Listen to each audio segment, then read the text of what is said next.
오늘은 제21회 세계지식포럼 개막일입니다. 그리고 지금 곧 개막식이 시작이 되거든요. 관련 기사 먼저 좀 소개해 드리겠습니다. 매일경제와 MBN이 주최하는 세계지식포럼 21회째입니다. 올해. 자, 이런 내용이 지금 먼저 소개되는데 미 대통령은 누가 돼도 G2 충돌 격화될 듯하다. 중국과 미국의 충돌은 어쩔 수가 없다라는 거죠. 뭐가 구조적인 문제라고 좀 분석이 되는 것 같아요. 미국, 유럽의 싱크탱크 수장들 3명의 의견을 들어봤습니다. 인터뷰를 통해서. 그랬더니 이런 결론이 나왔다는 겁니다. 그러면 이거 굉장히 심각해지잖아요. 우리는 그 사이에 항상 끼어 있거든요. 한국의 균형 전략 더 이상 안 통할 수 있다는 거예요. 이게 문제인 겁니다. 미중 한쪽 선택해야 할 때가 왔다. 뭐 이런 제안입니다. 우려성 굉장히 고민스럽죠. 다음 기사 하나 더 보겠습니다. 다음은 사진입니다.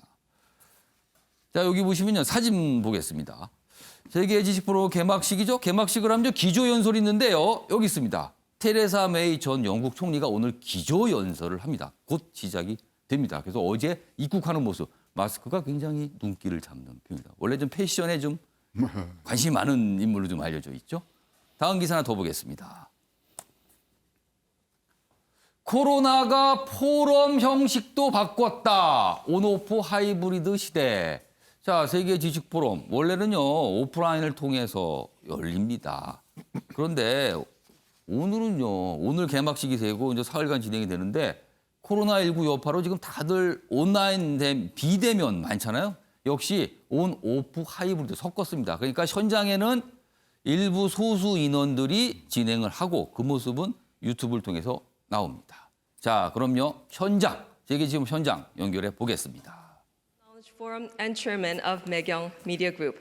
Ladies and gentlemen, please welcome Dr. Chang Dae-hwan with a big round of applause.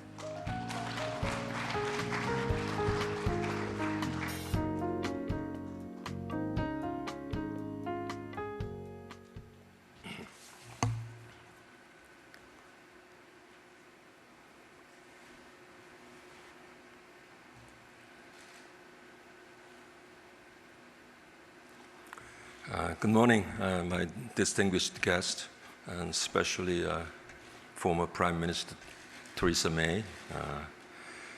She took all the trouble and come over here in person, and I appreciate it. Let me extend a warm welcome to all of you who joined the 21st World Knowledge Forum under unprecedentedly challenging conditions. And I send special thanks to those who are with us online. If you turn around in the back, I have so many guests joining me this morning. Our lives have entirely changed since the first COVID-19 outbreak 9 months ago. Funerals are held without mourners, weddings postponed until next year, and overseas travel unthinkable. Globally, the number of COVID-19 cases is heading towards 30 million people. Even advanced economies are bracing for a 10% drop in economic growth this year. Are we responding appropriately to the crisis? What will determine the competitiveness of countries and businesses after COVID-19 is over? In order to answer these questions together, the World Knowledge Forum highlighted pandemics as the predominant theme of this year. Yet the world is responding to the pandemic with old paradigms. Each country is focusing on expanding government regulations and debt, and building barriers to the outside world to overcome the pandemic crisis.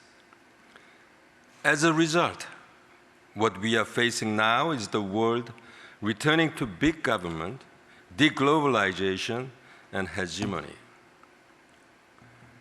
Since the pandemic outbreak, almost all countries have poured subsidies into individuals and businesses, including the United States, $3 trillion stimulus packages. It remains uncertain how the colossal spending and debt will be redeemed and paid later. The pandemic has worsened the blame game, and social distancing is turning into national distancing.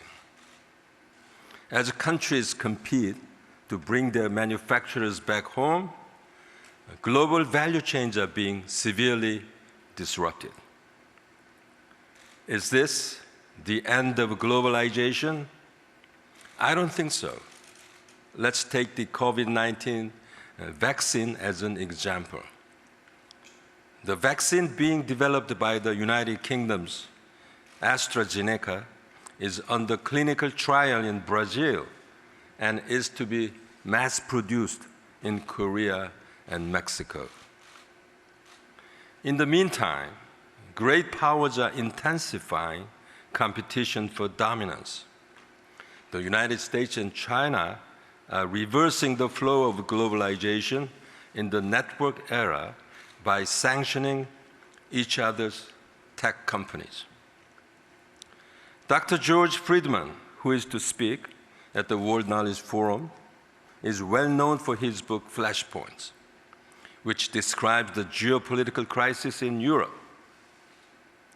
One of the most volatile flashpoints right now is in the South China Sea, where there have been confrontations between US and Chinese battleships. Even now, when everyone talks about crisis and collapse, there are so many companies that are making success stories. Have you heard of a company called Pinduoduo? This is a Chinese online retailer whose market capitalization gained $55 billion this year. The company's e-commerce network for rural areas across China is the source of its rapid growth. What about companies like Zoom and Netflix? They have experienced an explosive increase in users during the pandemic due to their non-contact business models. COVID-19 also intensifies the country's competitiveness. Countries that fail in quarantine must spend a long time regaining their competitiveness. We know what happened to Portugal. The once mighty maritime powerhouse had weakened after Lisbon was hit by an earthquake in 1755. Conversely, countries with resilient systems will see their global status elevated. The National Competitiveness Rankings, released by Swiss IMD Business School in June, show that Denmark and Korea increased significantly in rankings from last year, as they are considered to be successful models for COVID-19 responses. The world will change completely different after the pandemic, with epidemics and climate disasters becoming more frequent. The ability to respond to uncertainty and crisis will determine the strength of businesses and governments. Science and technology will ensure the safety and prosperity of mankind, not geopolitical conflicts. In other words, the journey to Pax Technica has just begun. In Pax Technica, citizens in global network will have greater access to information, and governments will be required to be more transparent and efficient. Companies will have to be more active in their adoption of the internet, robotic technology, and artificial intelligence in order to respond to various types of disasters and remain competitive. COVID-19 accelerated the innovation and the adoption of new technologies. A case in point is the expansion of telecommuting, robot care, and virtual concert.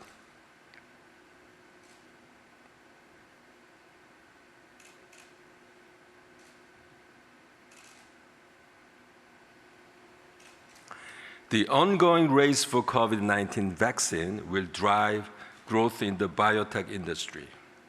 We need to go further to build a technology-based global cooperation system against future pandemic. Ladies and gentlemen, we must not forget the sacrifice made during the pandemic. Just as medical science developed beyond theology and sorcery after the Black Death in the Middle Ages, we must pursue peace and prosperity through science and technology in the post-coronavirus world. This year, the World Knowledge Forum provides a variety of sessions to share pandenomics as a survival strategy in the post-coronavirus era and Pax Technica as a blueprint of the future. Due to the COVID-19 pandemic, we are forced to try the digital transformation of the World Knowledge Forum. From now on, we should get used to a virtual conference like this.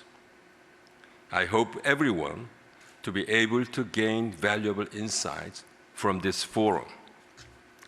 Thank you for listening.